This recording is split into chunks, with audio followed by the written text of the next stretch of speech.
Profesor y chicos, hoy les voy a hablar sobre la semiología del estado mental. La psiquiatría o psicología es un acto médico que tiene como objetivo conocer la personalidad del individuo y su estado mental actual mediante el análisis del carácter, del temperamento, de la herencia personal, de los conflictos internos, en relaciones interpersonales y para encontrar la relación existente entre estos elementos y los síntomas por los cuales fue a consulta o fue remitido. Bueno, lo primero que vamos a valorar al momento del que el paciente llega a consulta es el tiempo en el que el paciente es capaz de mantener la atención. Un paciente distraído no puede cooperar del todo y va a complicar el examen. La semiología y técnica exploratoria. Normalmente iniciamos con la inspección, pero vamos a empezar hablando sobre el interrogatorio. Bueno, nuestro primer propósito como doctores será construir un ambiente de confianza y comprensión dependientemente de la edad que tenga el paciente, y una vez iniciando el diálogo se procura hablar lo justo para conseguir nuestro objetivo. Una forma de completar el interrogatorio es con el planteamiento de cuestiones que el paciente tiene que desarrollar en su casa por escrito. Cuando el paciente acude a consulta por iniciativa propia, es frecuente que éste lleve un papel con diversos escritos sobre los que nos quiere conversar para que éste no se lo olvide. A veces también nos trae papeles con escritos más largos para que conozcamos algún tipo de historia, su vida o ciertos problemas que estos tengan.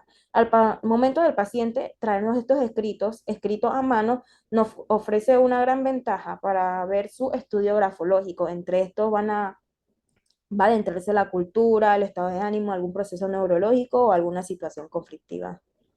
La inspección. Bueno, el sujeto nos va a informar, la inspección del sujeto nos va a informar sobre su tipo constitucional. Es muy importante para deducir su temperamento, su estado de nutrición y anomalías corporales, que son frecuentes en enfermos mentales. La inspección también nos descubrirá la existencia de cicatrices correspondientes a heridas recientes o pasadas producidas por intentos de suicidio, intentos automutilantes, intentos de violación, de presencias, etcétera.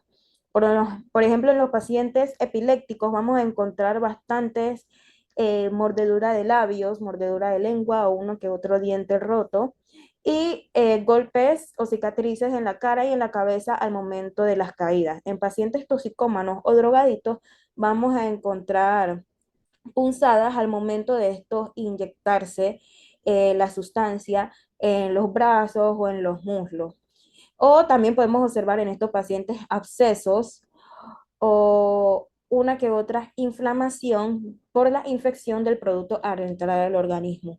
En pacientes psicópatas o inadaptados sociables, normalmente podemos encontrar tatuajes, ya sea de alguna secta o algo que lo represente o alguna entidad a la que ellos veneren, que los obliga a hacer este tipo de cosas.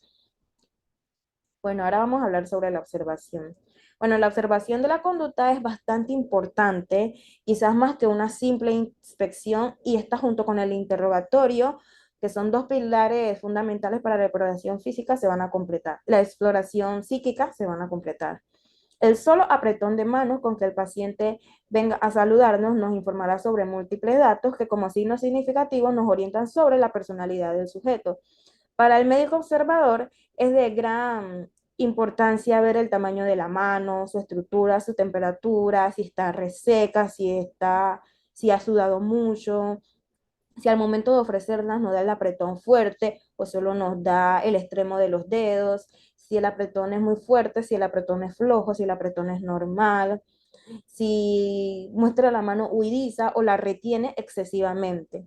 Si al ofrecerle asiento el paciente elige uno alejado del nuestro, esto nos da quizás un sentimiento de seguridad. Pero si al momento de entrar el paciente al consultorio, este deja la puerta abierta, pide por favor que alguien lo acompañe o se sienta muy cerca de nosotros, esto nos hará darnos cuenta que el paciente tiene un sentimiento de inseguridad, ya sea a nosotros, hacia las otras personas o quizás hacia su acompañante. Y este no tiene mucha disposición a revelarnos sus secretos. También es bueno, además de realizar de inspeccionar y observar su conducta en el consultorio, es bueno comunicarnos con sus familiares, las personas a su alrededor, sus amigos, sus compañeros de trabajo, las personas que están en los lugares donde frecuenta ciertas actividades. Las pruebas psicológicas. Bueno, con estas se van a colocar al enfermo frente a situaciones que conoce para ver su reacción y su rendimiento. Y aquí vamos a ver distintos aspectos sobre su personalidad. Las manifestaciones clínicas.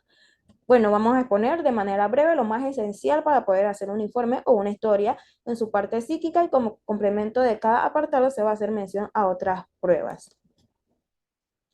Cualquier indicio de declinación cognitiva va a requerir un examen del estado mental y esto va a involucrar múltiples aspectos de la función cognitiva como los siguientes.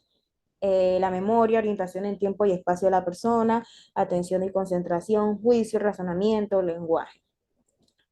Bueno, vamos a hablar un poco sobre la orientación en tiempo y espacio de la persona. Esta es la expresión del conocimiento que tiene la persona de sí misma y del ambiente circundante a su alrededor. Esta puede ser autopsíquica, que es la identidad del individuo, y la alopsíquica, que es la ubicación en el tiempo y el espacio. La atención y la concentración. Bueno, en esta vamos a seleccionar un estímulo y nos vamos a basar en él y concentrar todo nuestro interés en él. Esta va a estar influida por la experiencia del individuo, la intensidad, la motivación, la satisfacción y por la importancia. Los componentes de la atención pueden ser la selectividad, por lo menos escoger en función del lóbulo parietal izquierdo, al igual que el límite. La vigilancia y la concentración son funciones del lóbulo parietal derecho y la facilidad para desatender, o sea que la capacidad para tener en cuenta una nueva información que sobrepasa la actual es función de los ambos lóbulos. Algunas alteraciones de la atención pueden ser la distractibilidad, que es la incapacidad para concentrarse, la hipoprosexia, que es la disminución de la concentración, la prosexia, que es el que no se fija la atención. Por ejemplo, esto se puede dar en pacientes con demencia. La hiperprosesia, que es el aumento, la hipervigilancia y la perseveración, que es cuando el enfermo se permanece repitiendo la misma acción. La memoria. Bueno, esta es la función mental que permite reproducir las vivencias individuales y grupales del individuo. La vamos a evaluar de forma de memoria de trabajo, que es la información adquirida recientemente usada de forma inmediata y frecuente. La memoria a largo plazo, que es la memoria adquirida previamente a un lapso de minutos hacia varios años. La memoria declarativa, que es la capacidad de la evocación de la información que se tiene sobre un objeto o una situación.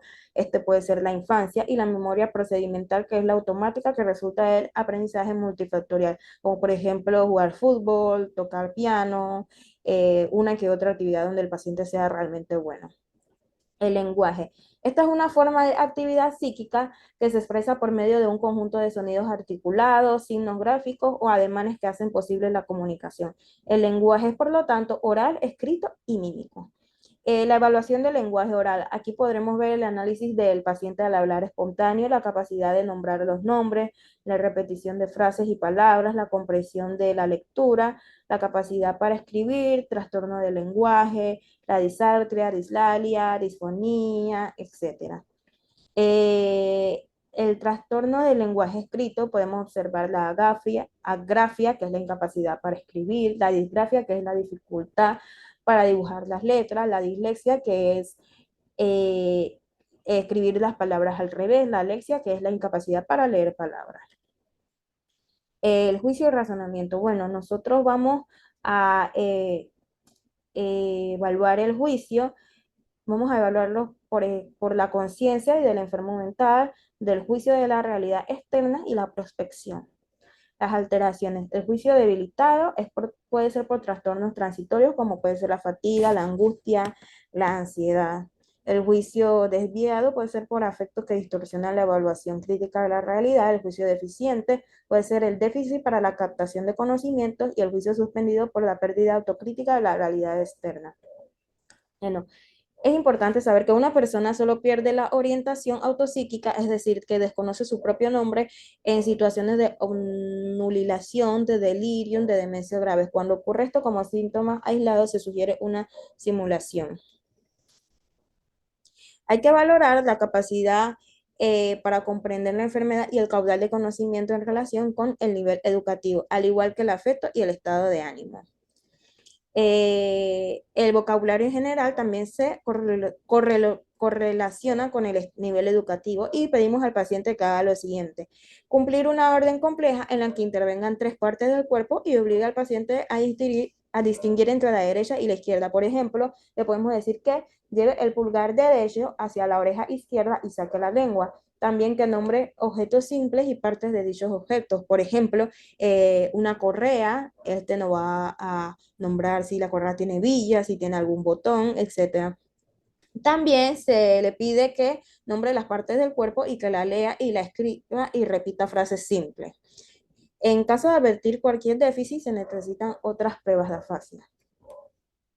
Pruebas espaciales. Bueno, la percepción espacial puede valorarse pidiendo al paciente que imite una estructura sencilla o complicada con los dedos, que dibuje un reloj, un cubo, una casa, pentágonos entrelazados. Muchas veces el esfuerzo que le cuesta hacerlo aporta tanta información al resultado final. Esta prueba permite identificar aspectos como la falta de persistencia, la perseveración, la micrografía y la negligencia hemiespacial. También prasia, que son la capacidad cognitiva para realizar movimientos motores complejos. Bueno, vamos a realizarles el examen mental a nuestra paciente. Importante recalcar que el estado mental consiste en la valoración de la capacidad mental actual mediante la evaluación del aspecto general, el comportamiento, cualquier idea inusual o percepción insólita o extraña, también el estado de ánimo y todos los aspectos de cognición. Bueno, lo primero a evaluar es la orientación. Le preguntamos a la paciente 3 parámetros correspondientes a este. Por ejemplo, ¿cuál es su nombre? Cledia Luján. ¿Qué día es hoy? 22 de diciembre de 2022. ¿Qué lugar es este? Mi casa. Okay. Le vamos a evaluar la memoria a corto plazo. Le vamos a decir 3 palabras y estas nos los tienen que repetir más adelante. Las palabras son casa, sopa y perro. Vamos a evaluar la memoria a largo plazo. Le vamos a preguntar al paciente qué ropa tenía, qué color de ropa tenía el día de su graduación. Blanca. ¿Cuál fue el nombre de su primera mascota? Blue. Okay. Vamos a evaluar las matemáticas. Vamos a decirle al paciente que nos cuente del 100 hacia atrás de 7 en 7. 100, 93, 86, 79, 72, 65. Está bien. Vamos a evaluar la búsqueda de palabras. Le decimos al paciente que nombre tantos objetos de una única categoría, ya sea artículos de vestimenta o animales como sean posibles. Animales salvajes. León, tigre, rinoceronte, elefante. Listo. Vamos a evaluar ahora la atención y la concentración. Vamos a pedirle al paciente que nos deletree la palabra mundo al revés. O-D-N-U-M. Ok, le vamos a preguntar al paciente ahora de las palabras que le mencionamos anteriormente en la memoria a corto plazo. Casa, sopa, perro. Sí. Vamos a ver la denominación de objetos. Vamos a levantar un objeto como algún bolígrafo, algún libro o lo que tengamos y le vamos a solicitar al paciente que diga el nombre del objeto y una parte de él. En este caso vamos a levantar este celular. ¿Cómo se llama? Celular. ¿Algún nombre? Cámara, pantalla. Ya. El seguimiento de órdenes. Vamos a comenzar con una orden única, como es decirle al paciente que se toque la nariz con la mano derecha. Que se toque la nariz con la mano derecha. Que se toque la cabeza con la mano izquierda. Que deje de hacer estas cosas. Ok. También está la de escritura, que es pedirle al paciente que escriba una frase y esta frase debe contener un sujeto o nos diga de forma oral una frase y esta frase debe contener un sujeto y tener sentido. Una frase. La casa de mi mamá es grande. Ok. Gracias.